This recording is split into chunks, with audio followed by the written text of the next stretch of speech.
Բարև ձեզ հայրենակիցներ, հույսով եմ կգա մի ժամանակ, երբ որևէ ոլորտի մասնագետ իր ժողովրդին օգտակար կլինի իր մասնագիտական տեսանկյունից միայն, առանց քաղաքական շեշտադրության, համոզվելով, որ երկրի քաղաքական վերնախավում արդեն գործում են հայրենասեր ու ազգանվեր մարդիկ, հուսալով,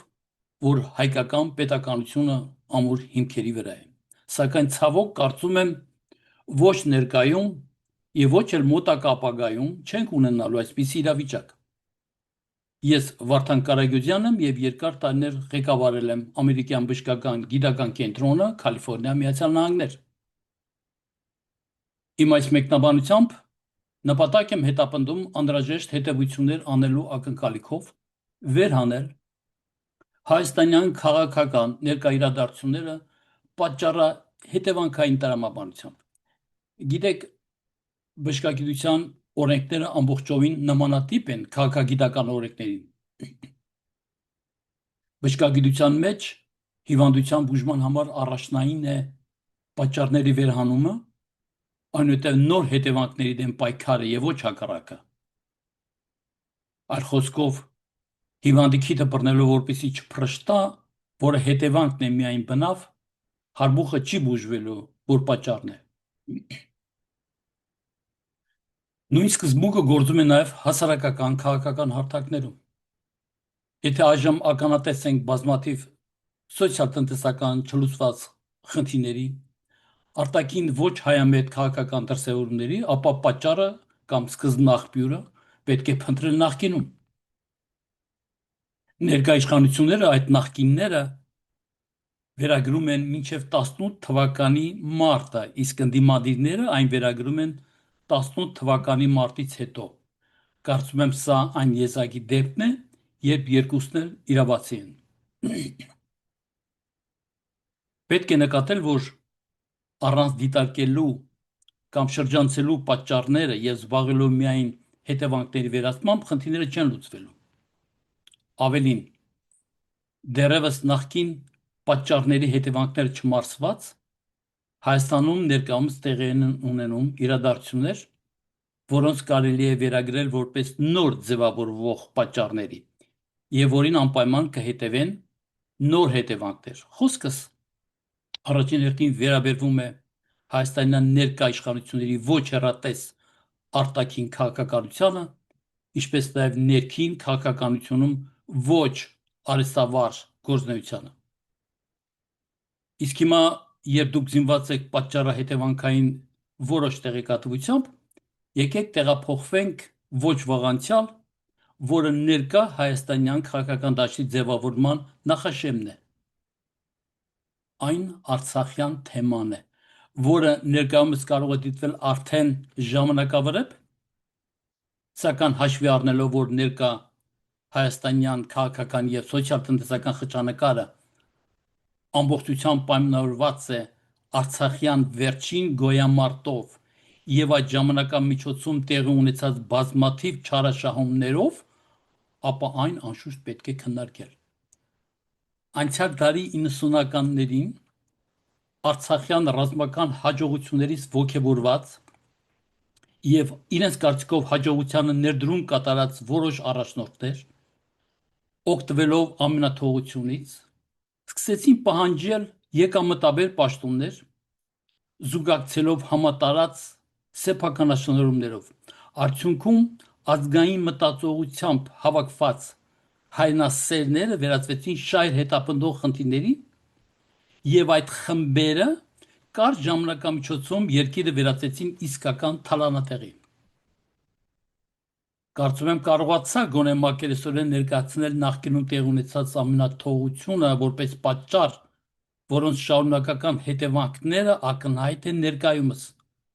եւ որ ամենից առաջ դրսևորում է նախկինի ժառանգված իրավական դաշտի խեղաթյուրմամբ, կոռուպցիոն նկարագրով,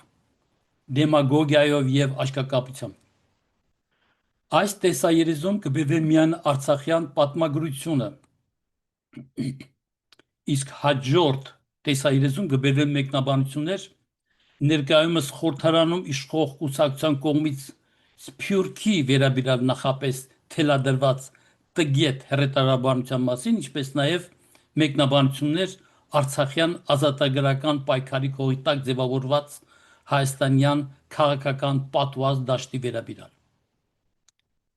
Նախատեսում է նաև եւս երկու տեսաերիզները, որոնք վերաբերվեն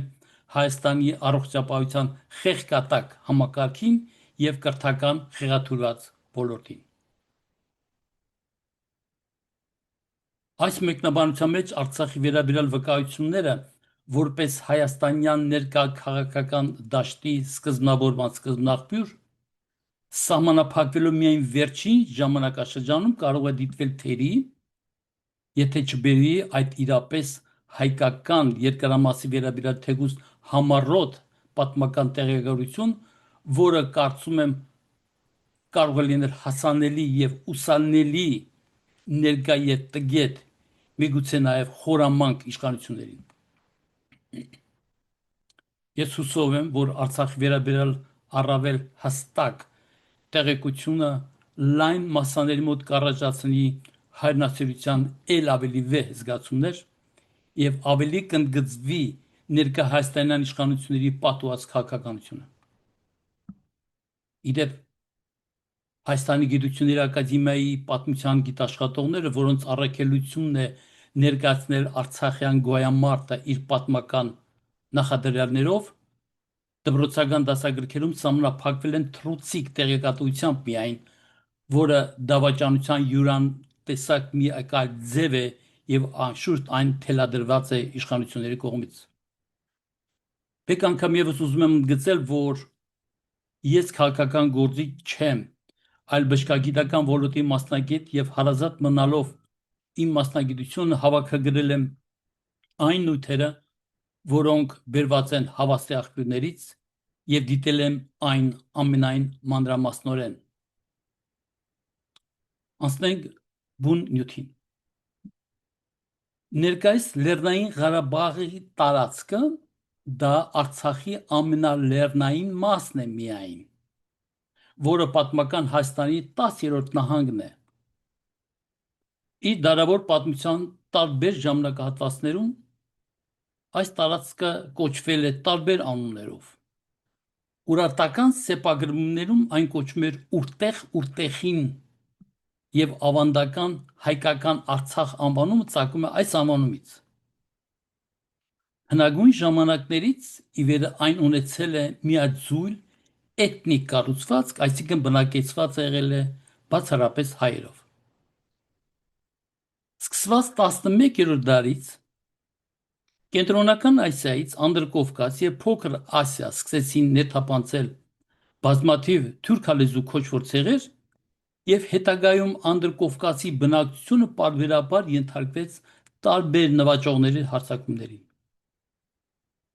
Եվ չնայած Արցախի հայրը ամեն անգամ ետ էին մղում նվաճողների հարձակումը, սակայն նրանք հաճախ ստիպված էին լքել իրենց տները եւ ապաստան փնտրել դժվարամատչելի վայրերում, որտեղ դա համեմատաբար անվտանգ էր, այլ կերպ ներկայիս Ղարաբաղի տարածքում։ Արդեն 16-17-րդ դարերում ներկայիս Ադրբեջանի տարածքում ձևավորվեց խայտաբղետ էթնիկ կառուցվածք։ Հայերը հիմնականում ապրում էին լեռնային շրջաններում, մինչդեռ թուրքալեզու ցեղերը աստիճանաբար բնակություն հաստատեցին հարթավայրերում։ Իսկ 18-րդ դարի սկզբից ոչ հայկական էթնիկ խմբերը սկսեցին ներթափանցել նաև Արցախի լեռնային հատվածը,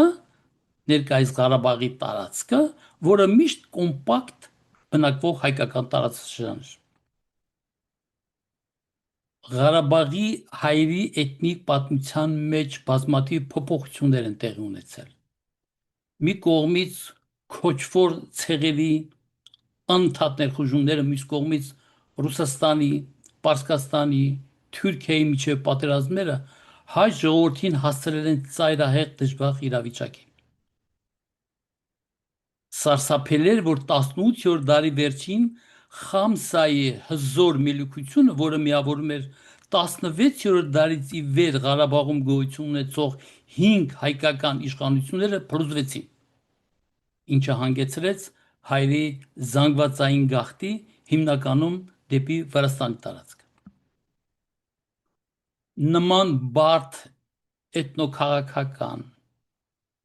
եւ սոցիալ-տնտեսական իրավիճակը պայմանավորված էր 1804-ից մինչև 1813 թվականին ռուս-պարսկական պատերազմով, որի հետևանքով տեղ ունեցան տարբեր ժողովուրդների եւ էթնիկ խմբերի հսկայական ներհոսքեր, խաղաղ բնակիչների վրա հարձակումներ, ջարդեր,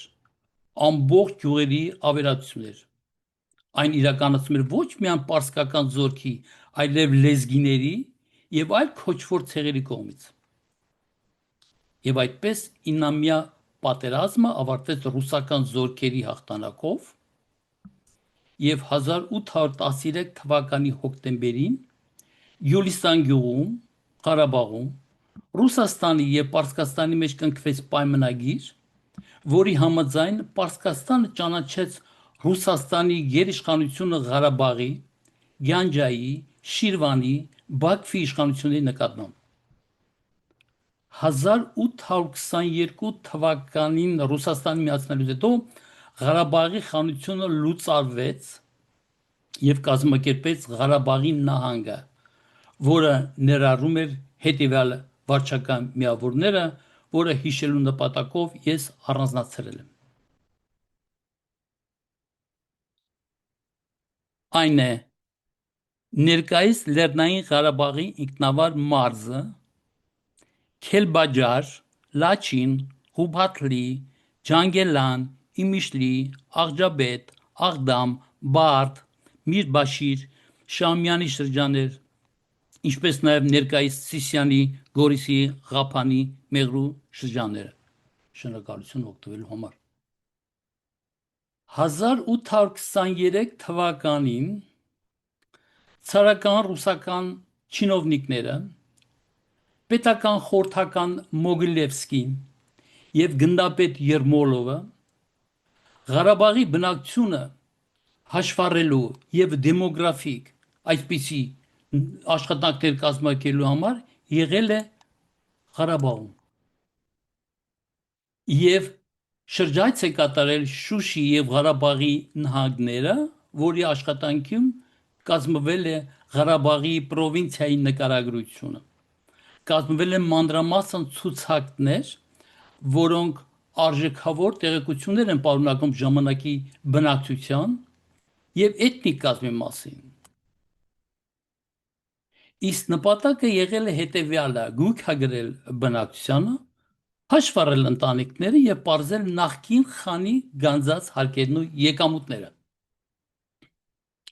Հետաքրքիր է եղել որոշ դրվագներ, որոնք բնութագրում էին ժամանակաշրջանը։ Ցարական չինովնիկները նկարագրել են Շուշի այցելությունը, որոշ փողոցների սալահատակ լինելը, երկհարկանի տների գոյությունը, նույնիսկ տանիքների ջրահեռացման խողովակների ունենալը, խանութների առատությունը, հայկական մի քանի դպրոցների գոյությունը, կիրակնօրյա ժամերգությունը, հայկական մի քանի դպրոցների գոյությունը, հանդիպումը հայկական համայնքի հետ եւ խնդրանք, որպեսզի նրանք օգնեն հանդիպել թաթարական համայնքի ներկայացուցիչների նույնպես, որին սիրով մի հայ ուղեկցող միացել է ձիավոր ռուս չինովնիկներին։ Հետագայում իրենց մատյաններում ռուս չինովնիկները գրանցել են, որ սկզբում անհանգստացել են երկար անկառուց ամայի տարածությունով անցնելով, մտածելով, որ այդ հայը նպատակ ունի իրենց սպանել, սակայն անչափ զարմացել են, երբ հայը ցույց է տվել ամայի տարածություն, տեղ-տեղ գետնի մեջ շուրջ 2 մետրանոց փոսեր, դրսից դաշտի հարթությանը հավասար մորթազերված կաշվե տանիք հիշեցնող գյուղակներ, որոնք բնակության համար են եւ այնտեղ բնակվում են 10-ից 15 մարդ։ Դա թաթարական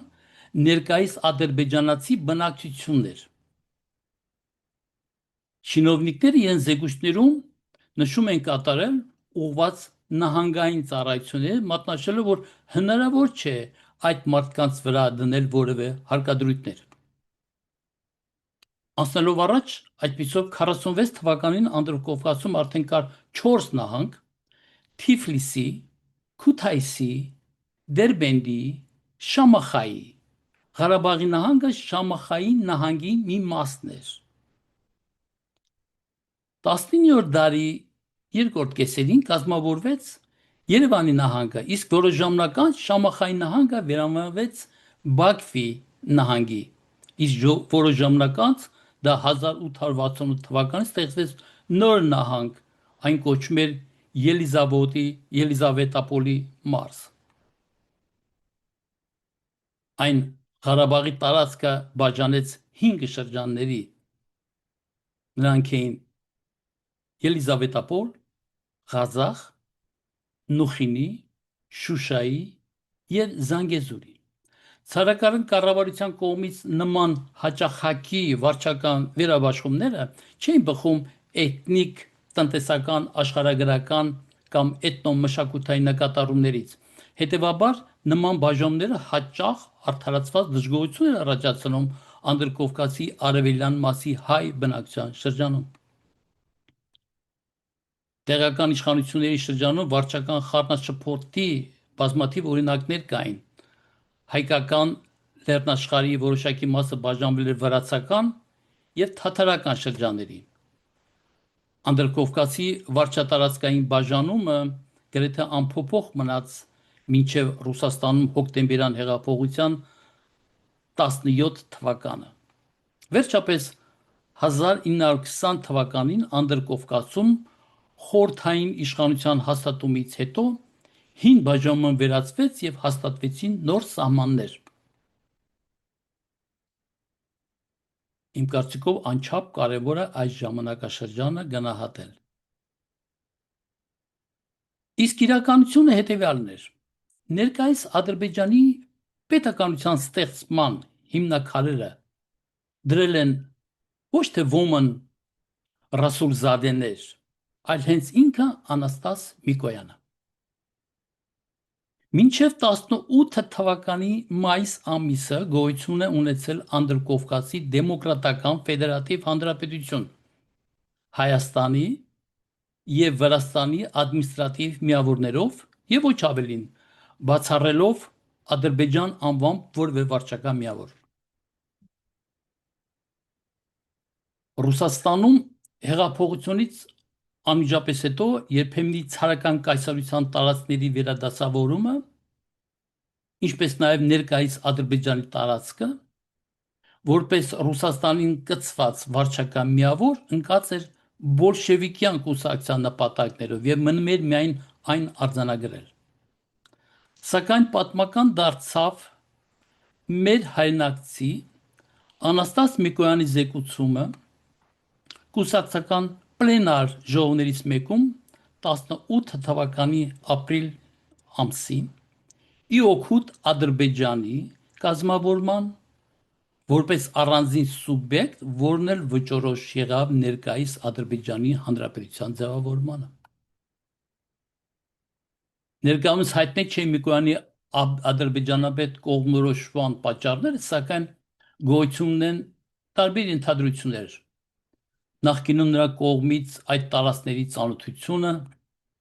կամ նրան արված խոստումները, ինչպես նաև բոլշևիկյան ստրատեգիական եւ թուրքական նկատառումները, որոնք հարցին վերաբերվում էին մեկ այլ տեսանկյունից,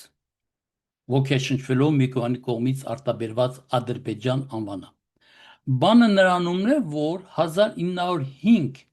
եւ 1911 թվականներին պարսկական սահմանադրական հեղափոխությամբ սկզբնավորված Իրանյան պարլամենտը երկրի հյուսիս-արևելքում ձևավորում էր Ադրբեջան նահանգը, որը ըստ թուրքական կառավարության եւ նրա համակիր բոլշևիկների ենթադրության հետագայում կարող է միացվել խորհրդային Ադրբեջանին։ Հետևաբար նույնանուն կազմավորումը բարենպաստ էր եւ ավելի արժեքավորում Միկոյանի առաջարկությունը։ Այսպիսով հայը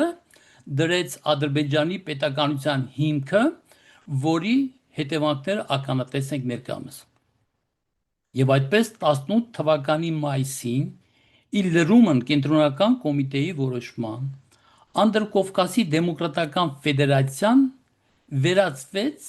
արդեն 3 հանրապետությունների՝ Վրաստանի Դեմոկրատական Հանրապետության, Հայաստանի Հանրապետության եւ Ադրբեջանի արդեն կազմավորված Դեմոկրատական Հանրապետության։